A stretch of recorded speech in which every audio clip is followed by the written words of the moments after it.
Okay, you're live. Okay, it's 9 o'clock, we call this meeting to order. Huh? Can I get approval for the tentative agenda? We want to, the health review and act on the health insurance rates today, or should we, table that for, For budget hearings, yes. yes. So item number 10, review and act on health, rates for fiscal year 2027. I'd like to table, until we get into some budget discussions. Second.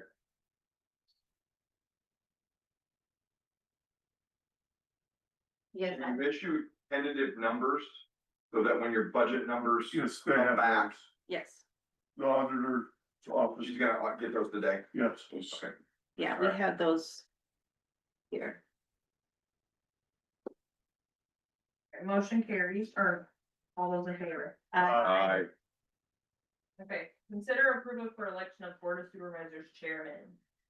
I'd like to make a motion to appoint Ashley Bosch as chairperson, chairwoman, chair for calendar year 2026. Second, Rock, paper, scissors. Dean of it. And do you want to be called chairperson, chairwoman, I talked with Mike Galloway and he said he recommends chairperson. chairperson, Yeah. Madam President? Hey, it's all you. Yeah. Continue on. Okay, consider an approval for election of Board of Supervisors pro tem chairman. that has always been the previous chairperson. I would nominate Rick Rasmussen as the pro town chairman. I will second that. All in favor? Motion carries. Minutes from the last meeting, please. December 22nd, 2025, Chairman Rasmussen called the regular meeting of the Wright County Board of Supervisors to order at present were Clues, Bosch, Rasmussen, Luke, and Ellis. Motion by Ellis and second by Luke to approve the tentative agenda. Motion carries. Minutes of the previous regular meeting of December 15th, 2025 were read and approved. Approved, thanks for payment. Brian Bourbon with Assured Partners discussed the ISAC health insurance renewal.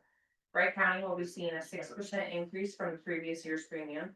By employees participating in the wellness program, it can save the county a total of 5%. The board will review the documents and take action at a later date. Deb Nessheim with the Wellness Committee, along with Bruce, Jeremy Addis, and Tiffin Pullman, attended the annual wellness meeting in Des Moines on December 12th. The county received a 5% discount that saved the county $97,861.70 in fiscal year 2025. With the employees' participation in the wellness program, the county will continue to receive the 5% discount for fiscal year 2026. Motion by Clues and second by Ellis to continue participating in the ISAC wellness program for 2026. Motion carries. Motion by Clues, second by Luke to appoint Joellen Reynolds to the Wright County Trails Committee as the Belmont representative. Motion carries. Adam Clemens, Wright County Engineer, presented the 28E agreement with the city of Belmont for the county road maintenance inside the corporate limits. Motion by Clues and second by Luke to enter into the 28E agreement with the city of Belmont regarding the county road maintenance inside of the corporate limits of the city of Belmont. Motion carries. Clemens, give an update on the secondary roads department. Motion by Clues and second by Bosch to adjourn the meeting. Motion carries. Any additions or corrections? They're approved as read. Approved claim, things have been around. Open forum for public. Wright County Fair Board, they're out in the apartment. Rick County Fair Board. Yeah. Good, how are y'all? Wonderful. Those that sit at the table, be careful. Yes, It'll touch your knee. every time. Good. Oh, my goodness.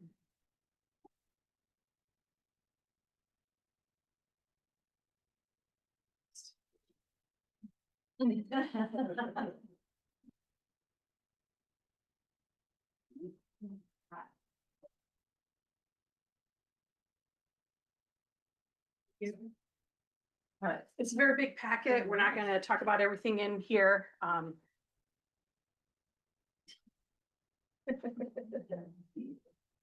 Oh, goodness. Do we need to go to the office? Sure. I like going to the office.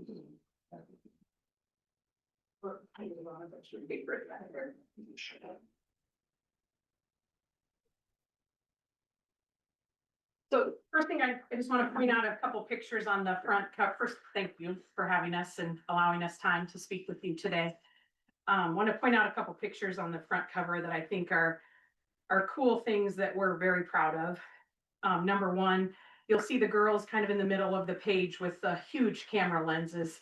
One thing we started this past year with the help of Paige Stewart at the extension office was youth photographers. So she trained a lot of our youth that were interested in photography, and they became our official photographers of the fair. And we had more pictures readily available to us right away that were awesome pictures because they were from the eyes of the kids, right? What was happening at the fair from the eyes of the kids. And then right next to those youth photographers, you'll see Paige and Paige, page 1 and page 2, we call them.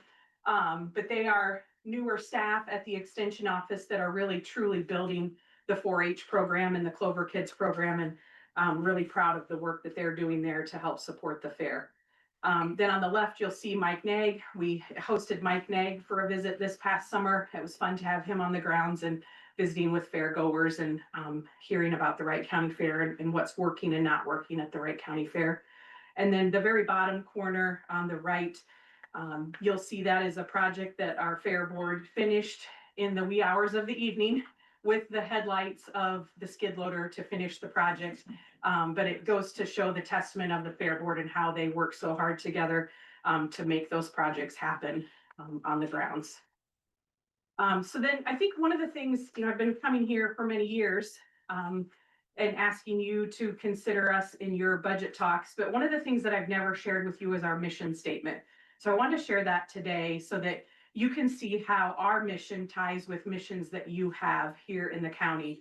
But the Wright County District Junior Fair is dedicated to celebrating, preserving our agricultural heritage while fostering community spirit, education, and family-friendly entertainment. Through showcasing livestock, exhibits, and local talents, we provide an inclusive space where youth and adults alike can learn, compete, and grow. Our fair honors the hardworking hardworking farmers and businesses that shape our county while embracing innovation and traditions that make rural Iowa special. We strive to create an unforgettable experience that brings people together, strengthens our community, and inspires future generations. So I think as you hear that mission statement, I think there are a lot of things that tie directly back to what you're trying to do on a daily basis also. So our missions, I feel, tie really closely. And then the second bullet point there is we're really proud to announce, which we just announced on our Facebook and Instagram pages, that we were selected as the North Central District Blue Ribbon Fair this past year. We just received that award down at Des Moines at convention. And again, we were recognized for our strong commitment to celebrating agriculture, supporting youth exhibitors, and providing high quality entertainment and educational experiences for fairgoers, all criteria that tie back to our mission statement. So all of those things tie together. Another bullet point there at the bottom is that I'm really excited about some professional development opportunities for our fair board. The Association of Iowa Fairs has been granted the opportunity to be a part of a national initiative. It's called You Make the Difference. And this initiative is led by Ian Hill, who we got to hear multiple times down at convention, and we'll continue to work with him throughout the next couple of years. But he's a leadership expert who is dedicated to creating lasting change in communities worldwide. So he's trying to partner with fairs because fairs are what he feels are the hub of the community or the county. And one of the things he said is since the global pandemic that we all endured several years ago, and we all hate hearing that word, right? We're over it. We want to be done with that. But we really have seen an increase in mental health concerns, and it's become very prevalent. Because during that time we were fearful, we had less interactions with people, and we were secluded in our homes. So it just built this mental health concern all across the nation. We're still seeing the effects of that this time, and we need hope that brings our lives and people back together. The fair, our board, and volunteers are the backbone of these initiatives, driving economic growth, fostering civic engagement, and connecting generations. This program with Ian focuses on fostering resilience, collaboration, and innovation among our leaders, ensuring we remain impactful and sustainable. The fair is the scaffolding in building our community. And we have the power to build citizens of tomorrow as we are the positive outlet for youth development. And one of the things that really struck home with me that he said, do you really want TikTok raising your next generation? Or do you want the fair or some event like that raising the next generation? So we don't want TikTok raising and building the citizens of tomorrow. So one challenge that Ian gave us was to stop the out migration. So think about that term, out migration, from our county. We don't want people continually leaving our county, right? We want them staying. We want them coming back after college or their education. We want them coming back to Wright County to live, to work, and to be active in our communities, right? It's the same thing you want. The fair wants that same thing. Lily came back and is a part of the Wright County Fair. All of these people are people on the fair board that were a part of the fair or part of a fair in their life. And that's the reason why they are a part of that and making the fair the best that it can be. So our interactions with Ian didn't stop at convention. We'll be going in February for another interaction with him. The trainings will be tailored to helping fair boards recruit, retain volunteers, boost revenue, and engage their communities more effectively. It will empower fairs to serve as the hubs of connection, tradition, and opportunity, fostering unity and supporting local economies. So we're really excited about that opportunity. You know, sometimes when we go to convention, it's kind of a one and done. You hear it and you bring it back or not, but this is something that's going to be happening over the next couple of years for the fair board. So we're really excited about that. So let's look back a little bit on the 2025 fair and the year in review. We endured the second year of the 100-year flood. And that seemed, this past year, it seemed to be more, in my eyes, more of an emergency because flooding happened during the fair when the livestock was there, the vendors were there, the fair goers were on the grounds. We had to quickly move livestock. We had to relocate vendors and we had to retrieve entertainment equipment out of flooded areas that didn't recede. And as in 2024, we're really proud to say the fair still happened. And we're proud of that. But I would say, and probably the entire fair board would say, that if people tell us that we're just building character, or it's building, we're building our strength and our character, that's built. We really would like we really would like a 1-year reprieve on that, and would like to be able to have what maybe we considered a normal fair in 2026. So the next bullet point on there is our youth involvement, specific numbers to Wright County. We had 164 H and FFA livestock exhibitors, 71 non-livestock exhibitors in this with static exhibits this year. That's just over 1,000 entries in the areas of livestock and non-livestock exhibits. And we're excited about the work that the extension is doing to grow our Clover Kids program. This program is for kindergarten through 3rd graders. And the extension staff and volunteers meet with groups in all 3 county schools throughout the year. And this program brought 152 static projects, 24 food and nutrition challenge projects, 21 photography challenge projects, 12 participants in the pet class, and 11 participants in a new Clover Kid poultry class, and 1 participant in Share the Fun. So it's a way to grow that excitement for 4-H before they get to that 4th grade year. And then we talked a little bit about the youth photographers as another thing that we were very proud of this past year, because it was all through the eyes of the youth, and we really appreciated all of that. Our sponsorship program continued. It was in its 22nd year, and once again, it exceeded our expectations. We didn't know how that would go with the economy. In fact, one of our top donors from the previous year said they were on a spending freeze, and so we lost out on one of our top donors. But somehow the board made it and figured out a way to raise money and to be another record high. $125,613 was raised this past year through our sponsorship program, which makes the grand total over all the years of $1.3 million that's been raised through that sponsorship program. Again, showing the support from the community for the fair.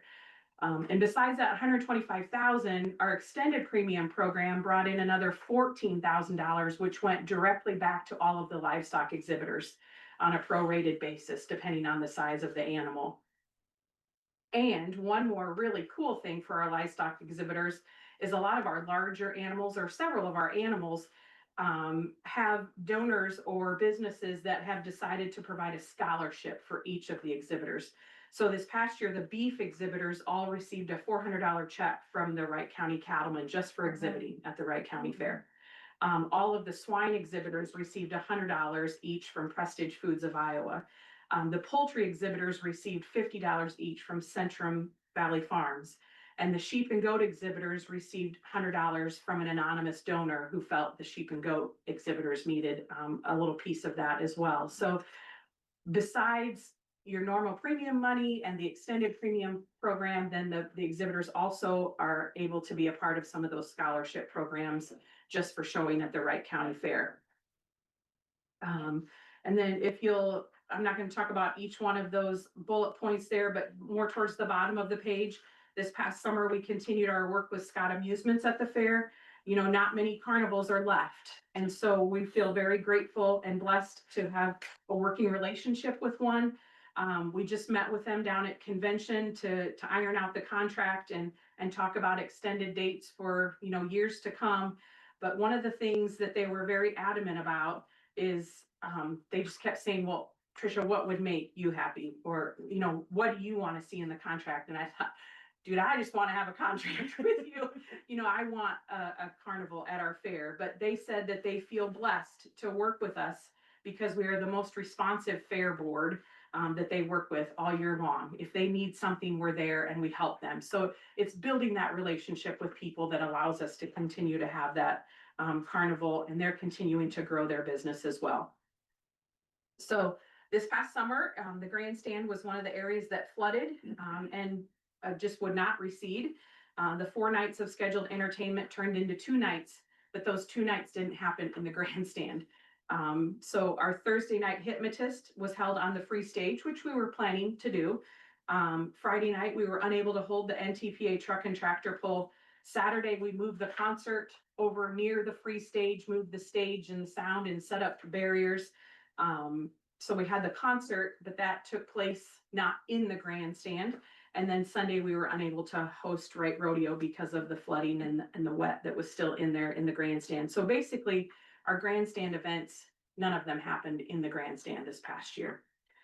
One of the things that's very popular for us each year is our free entertainment. It's kind of become an expectation from the community that we have all of that entertainment happening in and around the grounds.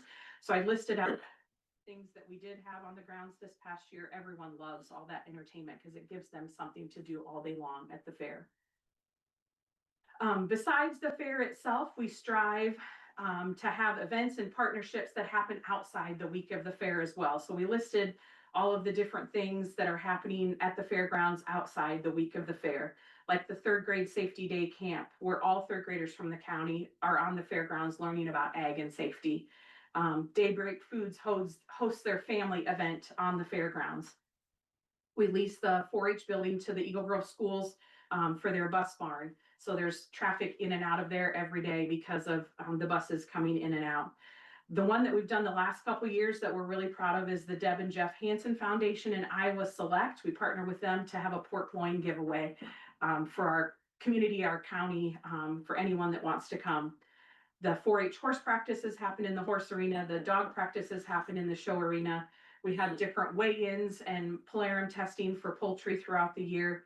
There's a little bit of camping that happens on the fairgrounds throughout the fair. Another one that we partner with is the Eagle Grove Police Department, as well as other county-wide emergency personnel for the National Night Out event that happens on the fairgrounds.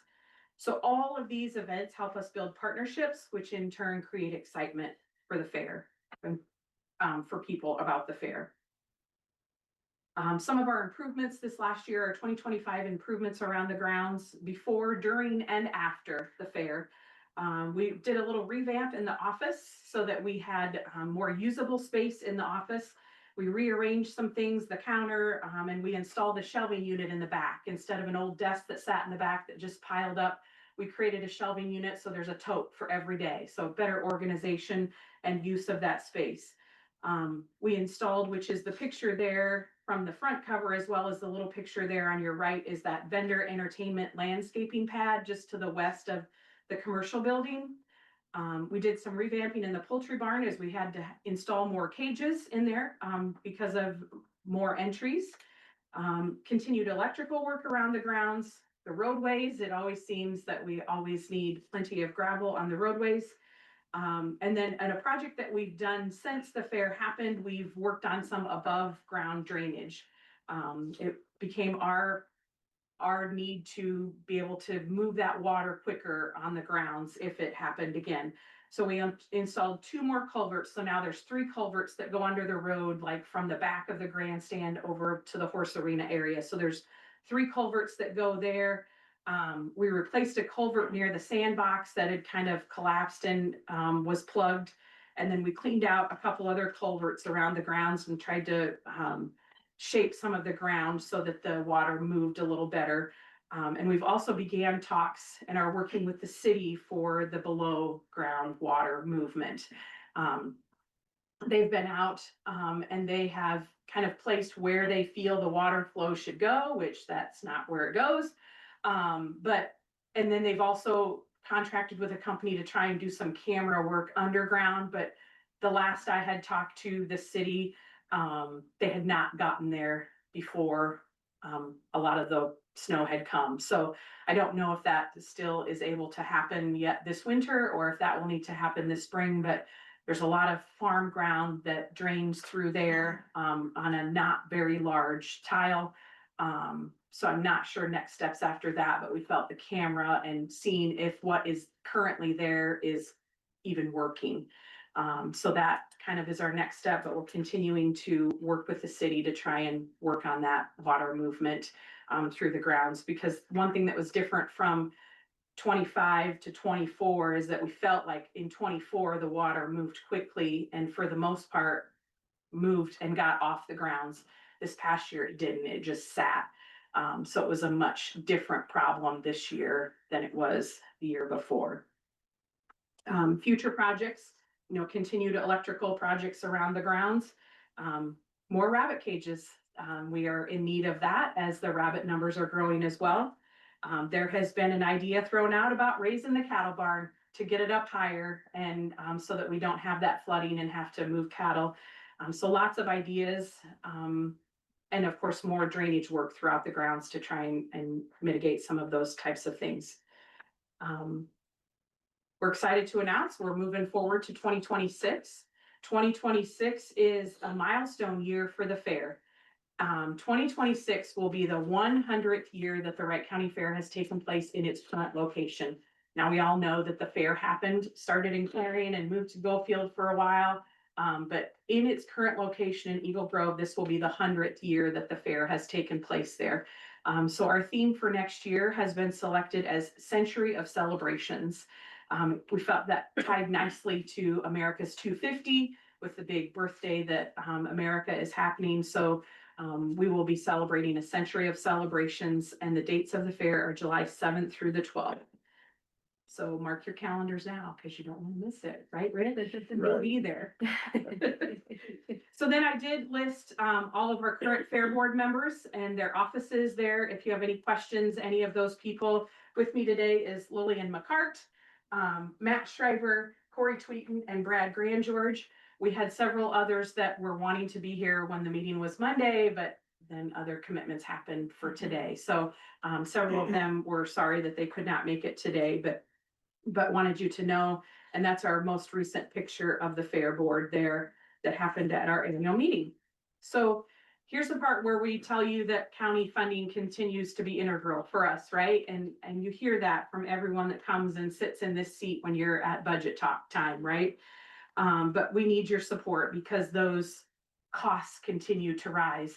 The amount of money that free entertainment costs, or the grandstand entertainment costs, or even the banners and the trophies, the judges, all of those things continue to rise, as you know.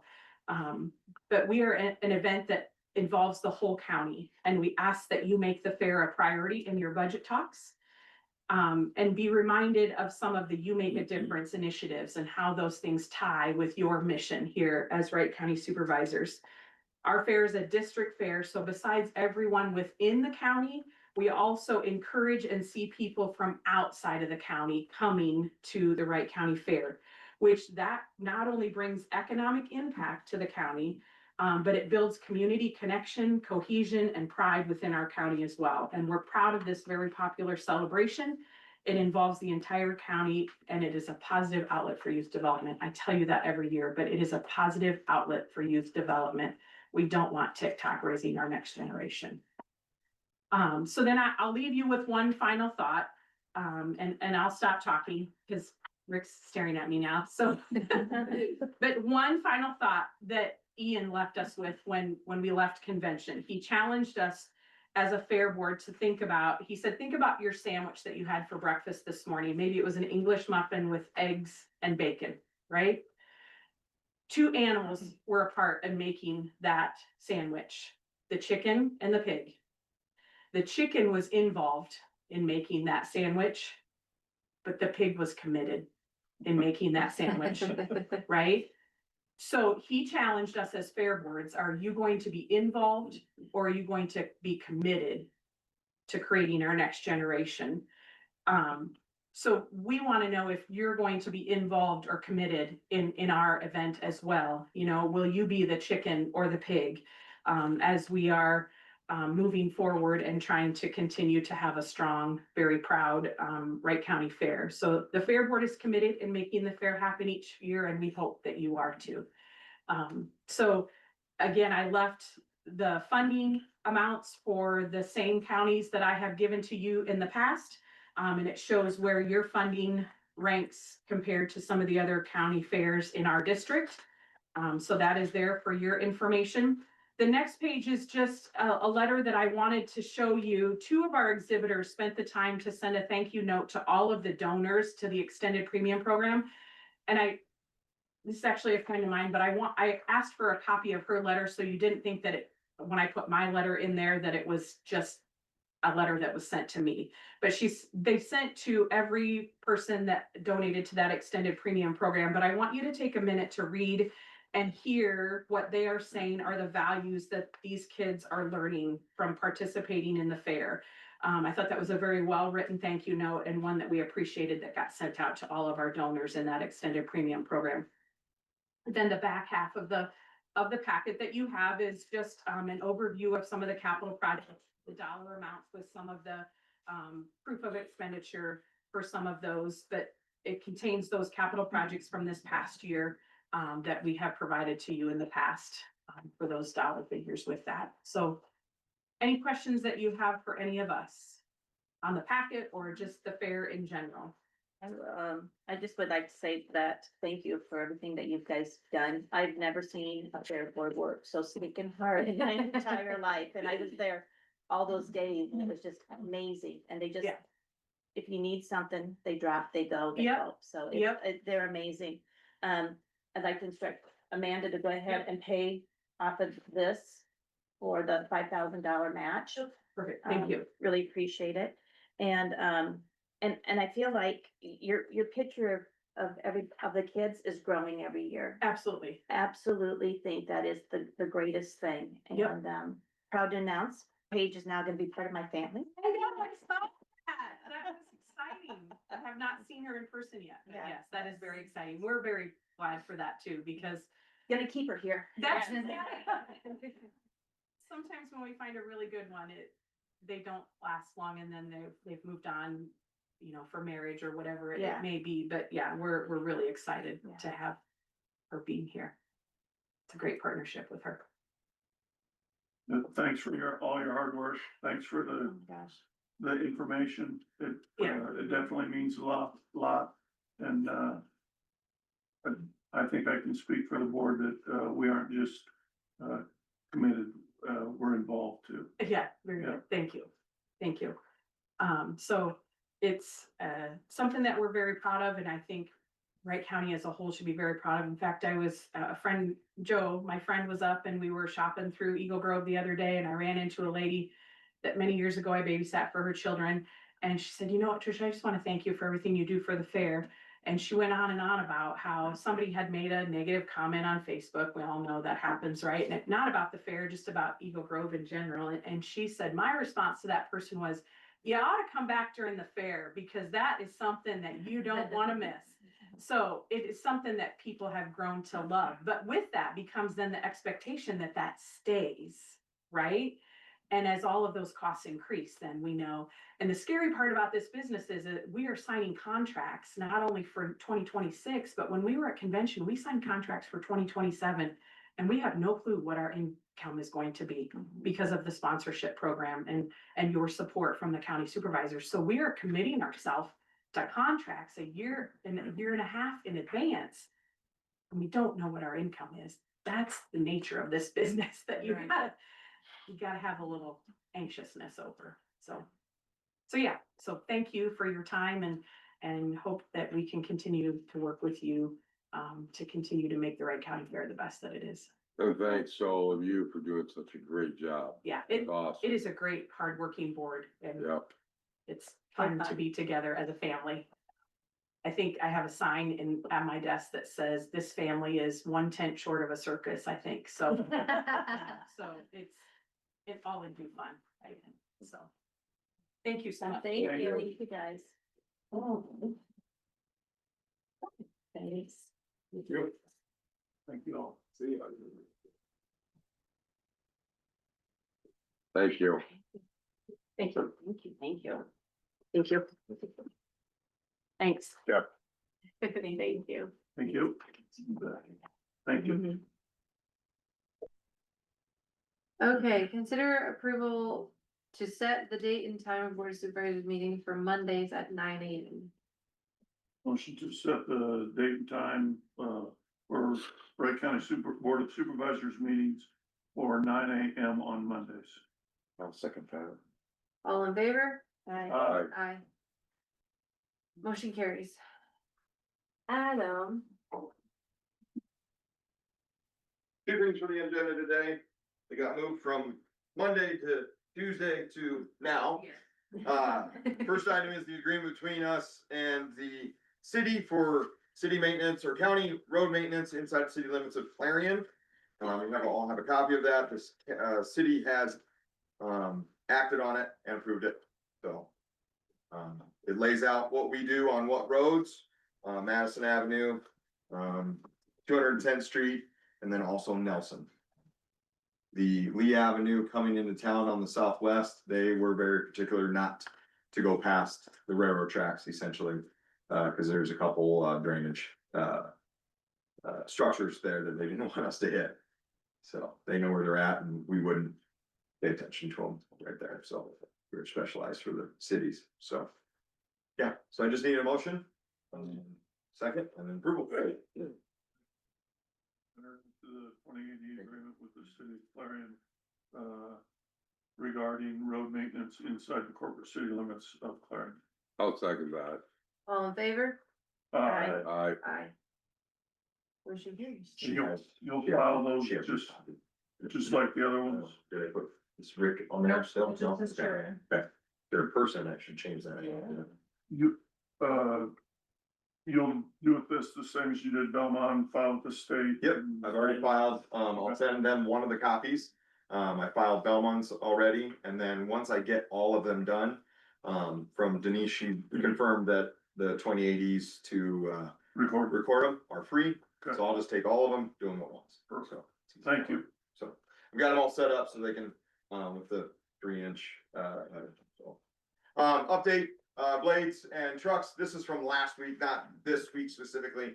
We had a very busy, beginning of this week, so, last week wasn't so much busy. Sundry and miscellaneous equipment, getting it ready for any issues. Work orders were, got 3 signs put up, 1 service done, and then miscellaneous updates. Taylor Avenue, they are tying their bridge deck, steel on their reinforcing, getting it ready to pour whenever the weather will let us pour. We've reviewed with them their cold weather, requirements, so they understand all of that. And I think we're at like 30 some days of liquidated damages. And they got the slope work done underneath. Slope work's done, rip wrap's done underneath, so that's how they were able to get to that.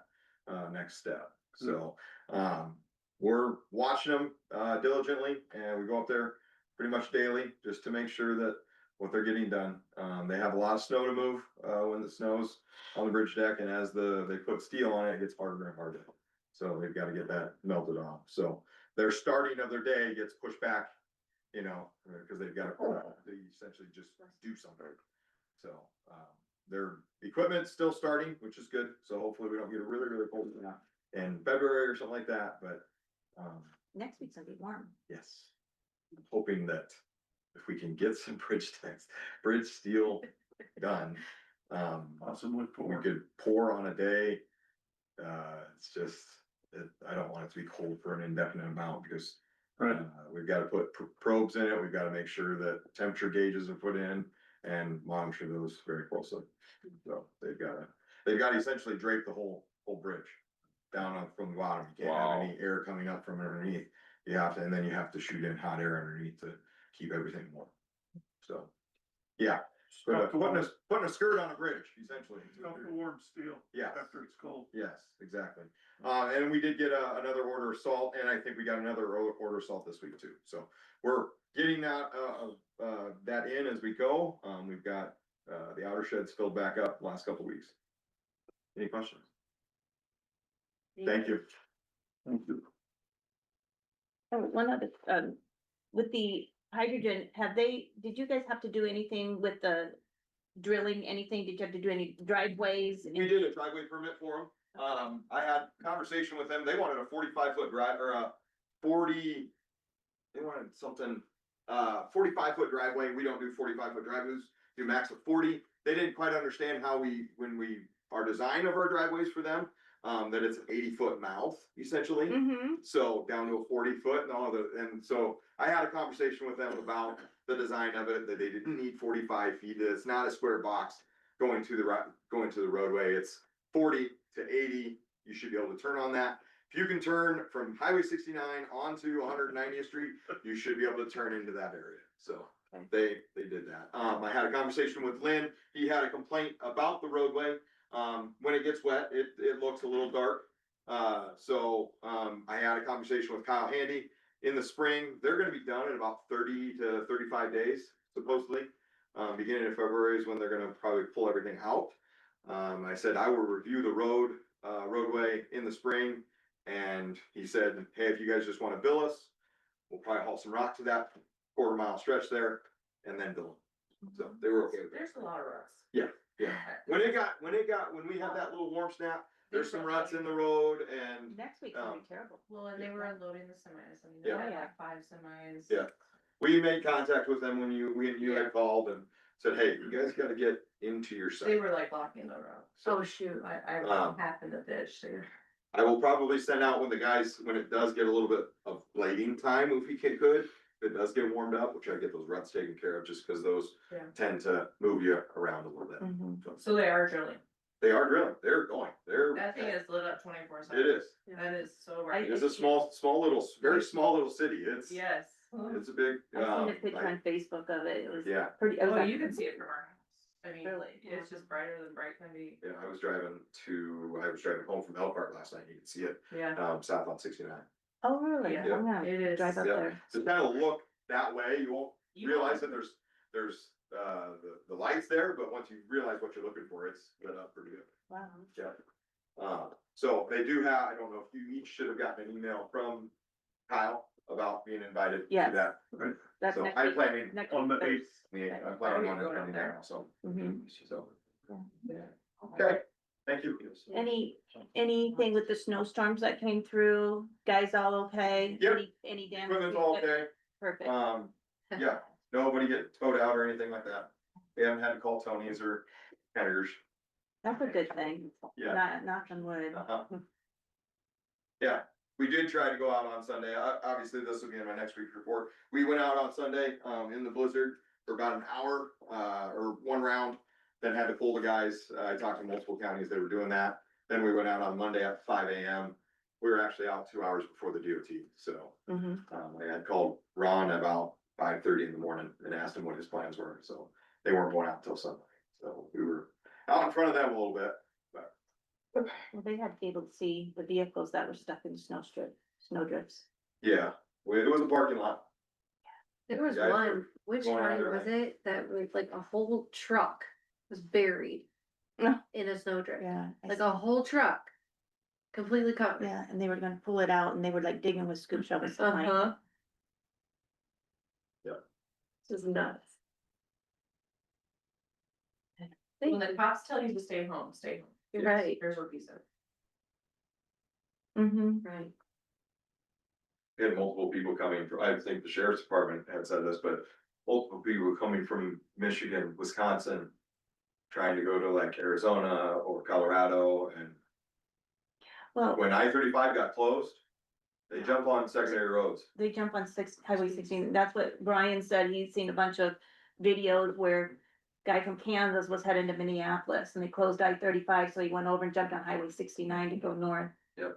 And there he sat. We've had multiple conversations with the DOT, about, cause you can talk, 511 talks to Waze, which talks to Google Okay. Maps. About when they shut down, Highway 69 or Highway I-35. Is that it won't shove them off onto our roads, it tries to shove them off onto state roads. That, will most likely be, Closed also. well, not really closed also, but tended to more than our county gravel roads or county roads. Cause they shouldn't be able to get off on 69 from us. Right. They should be on 3, 20, you know, Right. so, but they're just finding those nice, easy ways to get. So if we can have Waze or Google try to tell them, hey, don't go this way, the next available spot is that, so we're working with them. Mhm. There was about, I think all the county engineers were on that meeting that we had talked about that. Yeah. Michelle Lund had a semi on her gravel road trying to get to Clear Lake. On a gravel road. Michelle Lund gravel road. Oh my I God. think my in-laws had 5 at their shed. Wow. 5 semis. Oh. Yes, they did, on 3, Mhm. yeah, that's where there was a. Cause it's convenient. A jackknife, no, a jackknife, the Oh. state and, sheriffs and state patrol put them there. Cause they were Well, I mean, jackknifed in the middle of 3. They're not using it. Yeah. They were at What home. place? At Chevy Keys. Oh, at Jeff, yeah. Out here at the. Oh, yeah. Sea shed. Yeah. Yeah, they had a jackknife, semi, so they had to get those trucks off that road, Right. get them out of the way. It was crazy. Any old business? I just wanted to give an update for those who might not, know, there was, a filing with the Iowa Utility Commission from the Fifth Circuit Court that was remanding, back. Rather than doing the judicial review, they remanded it back to the Iowa Utilities Commission. Allers and Cooney, who represents the counties, Tim Whipple, they filed an amendment. Let me see, amend or enlarge its, order that it issued on the 19th. Because they felt that the Fifth Circuit Court said that because of South Dakota's, the way they termed it, ban on CO2 pipelines, that the Iowa Utility Commission would have to relook at their conditions. The county's position is there was not a ban on CO2 pipelines going through South Dakota. There's a ban on the use of eminent domain for CO2 pipelines. They can still file with South Dakota and work the bidding process to get through there, but they aren't allowed to use eminent domain. So, again, the county's filed with the Iowa Utility Commission, that it should go back to the Fifth Circuit Court to continue the judicial review. All of those documents can be found on the Iowa Utilities Commission's, website.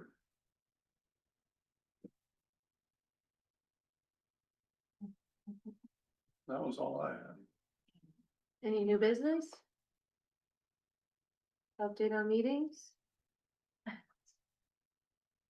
I had none last week. I had none last week.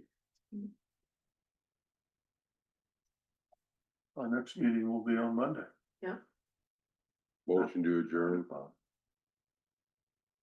I'll second. All in favor? Aye. Aye. We're adjourned. That was a motion, right? Yeah.